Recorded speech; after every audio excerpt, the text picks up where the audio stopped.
نحمده ونصلي على رسوله الكريم أما بعد فأعوذ بالله من الشيطان الرجيم بسم الله الرحمن الرحيم محمد رسول الله والذين معه أشداء على الكفار رحماء بينهم صدق الله العظيم. د شمشاد نړیوال تلویزیون قدرمندو لیدونکو او اوریدونکو او زړه ته رانږدې شاګردانو د هر څه نه وړاندې تاسو ته نبوي تحفه او ډالۍ وړاندې کوم چې عبارت ده د السلام علیکم ورحمة الله تعالی وبرکاته څخه. وعلیکم السلام ورحمة الله وبرکاته.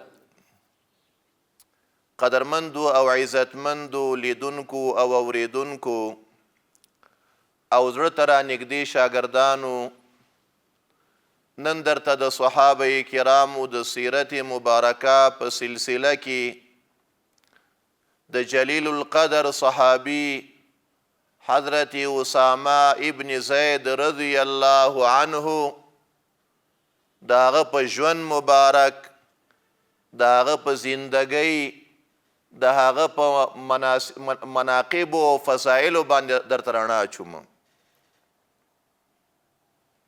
د ټولو نه وړاندې دا خبره باید موږ او تاسو زده کو چې جلیل القدر صحابي حضرت اسامه رضی الله تعالی عنه چې پوره نوم یې د ابو محمد اسامه ابن زید ابن حارثه رضی الله تعالی عنه ده، او د بنو کلب قبیله سره تعلق ده. پلاری چې نومي حضرت زید رضی الله تعالی عنه نبی کریم صلی الله علیه وسلم په زوی ولی سره نیولی و. د اسامه رضی الله عنه پلار چې زید ابن حارثه رضی الله تعالی عنه دا په نبی علیه الصلاة والسلام په زوی ولی سره نیولی و. دته به خلقو زید ابن محمد ویلی. څه به یې ورته ویلی؟ زید ابن محمد صلی الله علیه وسلم به یې ورته ویلی. د څلورو لومړنیو صحابه کرامو له جملې څخه و پلار یې. مخکې خپرونو کې تاسو بار بار واورېدل چې د ټولو نه وړاندې په زنانو کې چا په رسول الله مبارک باندې ایمان راوړ؟ حضرت بیبي خدیجة الکبرا رضی الله عنها وه.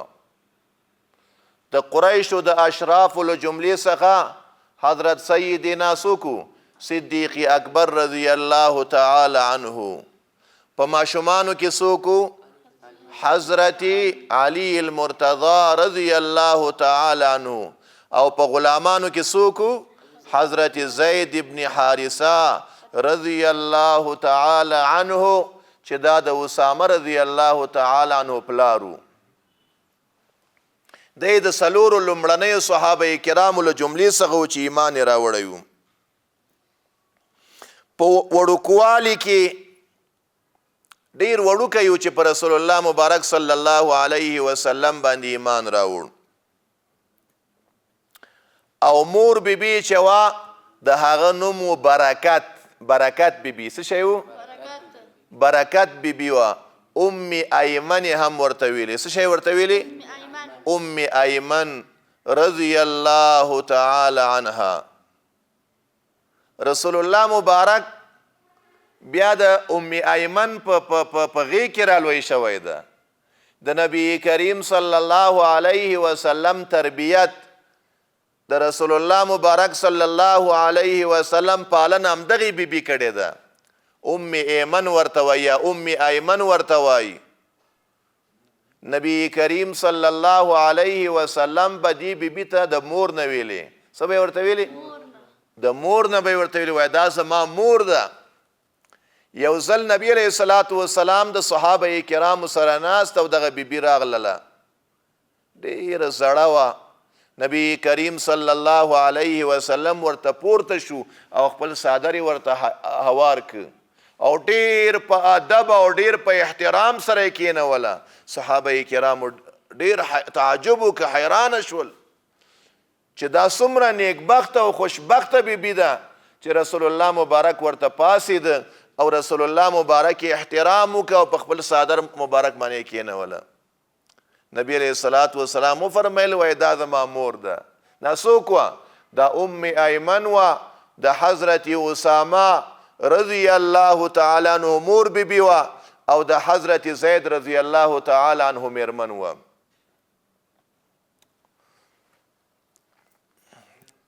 اسامه رضی الله تعالی عنه د داسې مور او د پلار د سترګو تور ول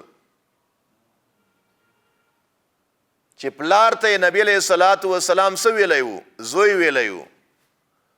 مور ته نبی علیہ الصلوۃ والسلام مور ویلی وه. نو اسامه رضی الله تعالی عنه د داسې مور او د داسې پلار څه و؟ هغه بچی و، د سترګو توري و. او حافظ ابن حجر رحمه الله لیکلی دی چې د اسلام نه پرته هیڅ نه پیژندل او د اسلام نه پرته په هیڅ باندې نه پوهېده. حضرت اسامه رضی الله تعالی عنه د 7 کالو په عمر کې و چې د هجرت وکړه مدینې منورې ته. دومره وړکی و، 7 کلن ماشوم څومره وي؟ ډېر وړکی وي 7 کلن ماشوم. د 7 کالو په عمر کې د رسول الله مبارک صلی الله علیه وسلم پسې مدینې منورې ته هجرت وکړه او تر 14 کلنۍ پورې په نبوي حرم کې په آزادانه توګه باندې په آزادانه ډول باندې په نبوي حرم کې ګرځېده. یعنی نبی کریم صلی الله علیه وسلم کور ته بته. دا ماشومان خو ځي که نه د خلکو کورونو ته.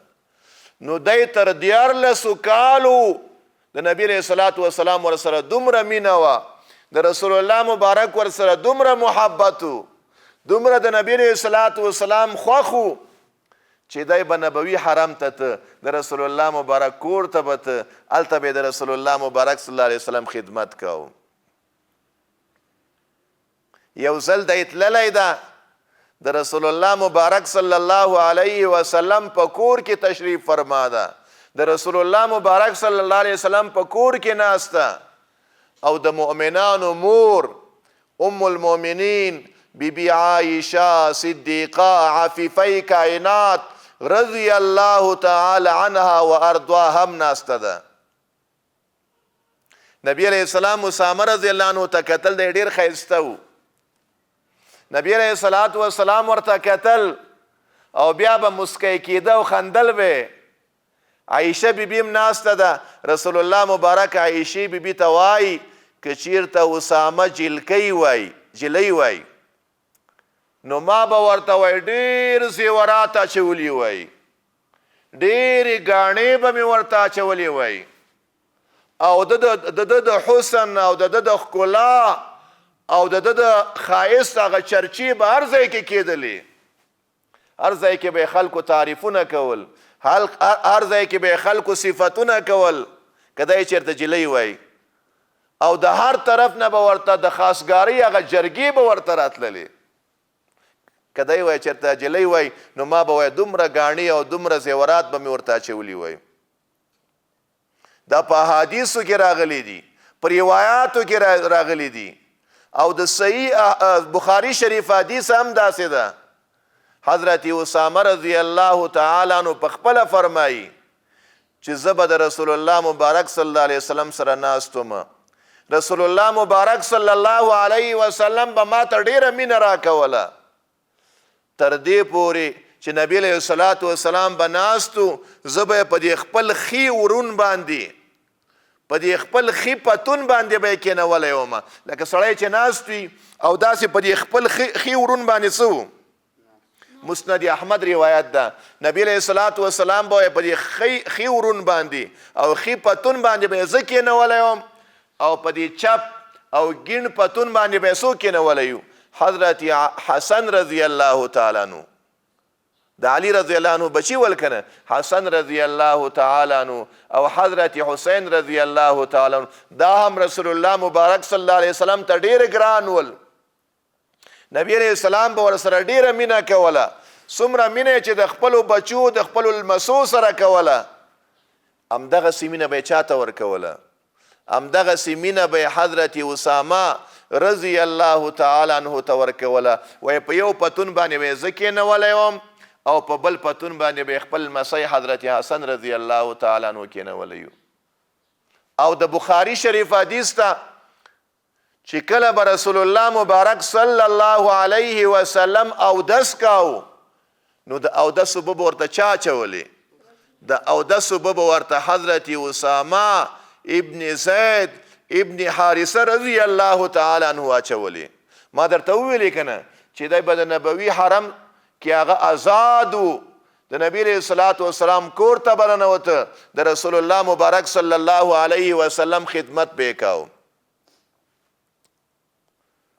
دی په ابتدا کې چې دی مدینې منورې ته د 7 کالو په عمر باندې هجرت وکړ، نو په هغه لومړنیو غزاګانو کې لکه د بدر غزا واقع شوې ده، د احد غزا واقع شوې ده، په دې لومړنیو غزاګانو کې د عمر د کموالي د وجې نه رسول الله مبارک صلی الله علیه وسلم دته اجازه ورنه کړله چې دی جهاد ته لاړ شي.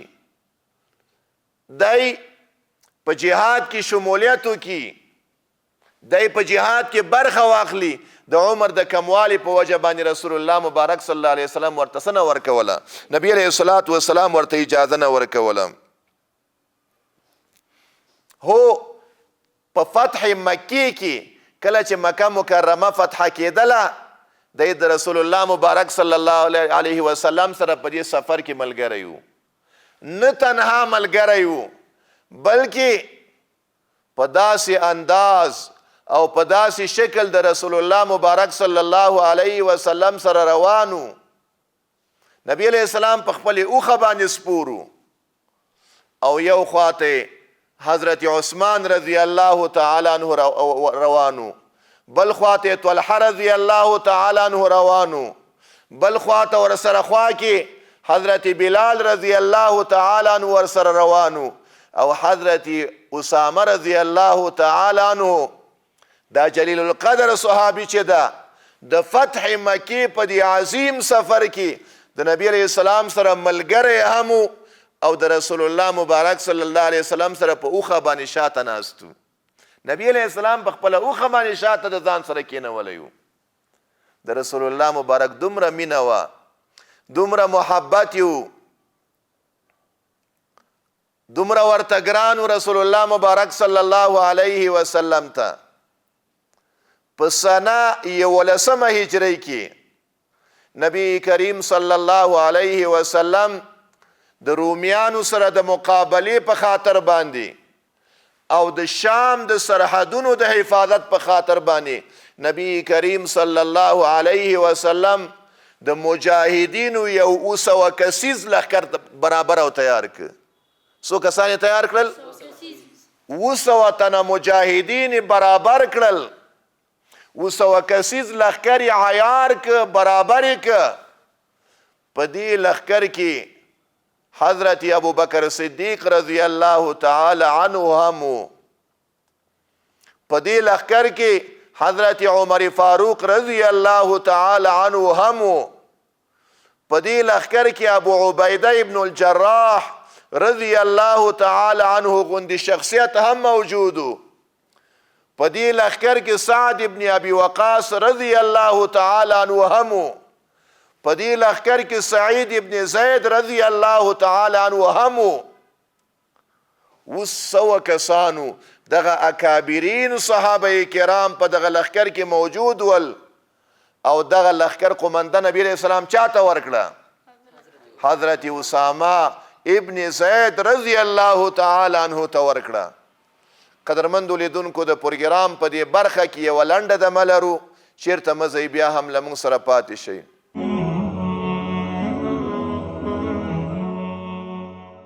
قدرمندو لیدونکو بیا هم ښه راغلاست. خبره مو د حضرت اسامه رضی الله تعالی عنه د فضیلت کوله، د هغه په ژوند او د هغه په سیرت باندې مو رڼا اچوله چې کله په 11 سنه هجري کې رسول الله مبارک صلی الله علیه وسلم د رومیانو سره د مقابلې په خاطر او د شام د سرحدونو د حفاظت په خاطر باندې یو 200 کسیز لښکر برابر که چې په هغې کې ابو بکر صدیق رضی الله عنه، عمر رضی الله عنه، ابو عبیده ابن الجراح رضی الله عنه، سعد ابن ابي وقاص رضی الله عنه، سعید ابن زید رضی الله عنه او نور اکابرین او مشران صحابه کرام په دغه لښکر کې وو. د دې لښکر قومنده رسول الله مبارک صلی الله علیه وسلم اسامه ابن زید چې یو کم عمر او نوجوان صحابي وو. په دغه وخت کې علماو لیکلي عمر یې 13 کالو یا د 19 کالو. څومره عمر یو؟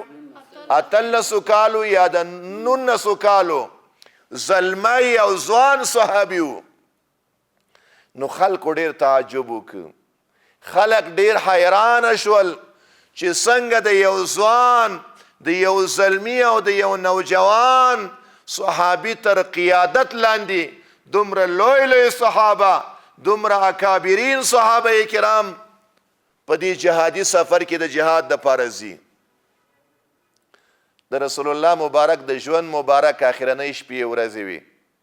نبی علیه الصلاة والسلام په مرض وفات کې و چې کله خبر شو چې صحابه کرام او بعضې خلک د حضرت اسامه ابن زید رضی الله عنه په اړه باندې داسې خبرې کوي. نبی علیه الصلاة والسلام مریض و، د خپل کور نه او د خپل ور او د خپل دروازې نه په داسې حال کې راووته چې په سر مبارک باندې ټوټل هغه تړلې وه. څه تړلې وه؟ ټوټه یې تړله وه، تبه به ورباندې راتلله. د نبي علیه السلام په دې سر مبارک باندې به داسې یوه کپړه او ټوټه تړله او وی فرمیل چې زه خبر شویم چې تاسو د دې ځوان په قیادت باندې، د دې په مشرۍ باندې تاسو اعتراض کړی ده او تاسو تعجب کړی ده. وای دا څه نوې خبره نه ده. د دې نه وړاندې تاسو د ده د پلار زید رضی الله عنه په هکله باندې هم داسې خبرې کړې وي. د چا په اړه باندې مو داسې خبرې کړې وي؟ د زید رضی الله تعالی عنه په اړه باندې تاسو داسې خبرې کړې وي. وای قسم په الله چې دا هم د بشرۍ او د قیادت حقدار او مستحق ده او دې نه وړاندې د پلار هغه هم د قیادت او د مشرۍ حقدار او مستحق و. دی هم ماته ګران ده او دې نه وړاندې د پلار زید ابن حارثه رضی الله تعالی عنه هغه هم ماته ډېر ګران و. وای تاسو د دې احترام وکئ، د دې عزت وکئ، د دې قیادت او د دې مشري ومنئ. د هغې نه وروسته صحابه کرامو عرض وکړه ای د الله رسوله، موږ ته ستا امر، موږ ته ستا حکم په سر سترګو باندې قبول ده. دی موږ د خپل زړه نه د ده مشري مو منلې ده، د ده قیادت مو منلی ده.